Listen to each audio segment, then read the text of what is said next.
திருக்குறள் 37. அறத்தாறு இதுவென வேண்டா சிவிகை பொறுத்தானோடு ஊர்ந்தான் இடை. ஒரு நகரத்தில் 2 நண்பர்கள் வாழ்ந்து வந்தனர். ஒருவர் செல்வச் செழிப்புடன் ஆடம்பரமாக வாழ்ந்தார். மற்றொருவர் எளிமையாக வாழ்ந்தாலும் எப்போதும் பிறருக்கு உதவி செய்து வந்தார். ஒருநாள் பெரும் மழை பெய்தது. பலர் சாலையில் சிக்கிக் கொண்டனர். செல்வந்தர் தன் காரில் சென்றுவிட்டார்.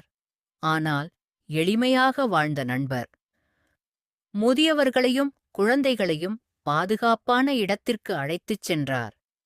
அதை பார்த்த அனைவரும் உண்மையான உயர்வு செல்வத்தில் இல்லை, நல்ல மனதிலும் நற்செயல்களில்தான் இருக்கிறது என்பதை உணர்ந்தனர்.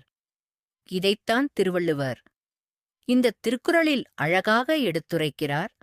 அறத்தால் கிடைக்கும் பெருமையை எந்த செல்வமும் ஈடு செய்ய முடியாது.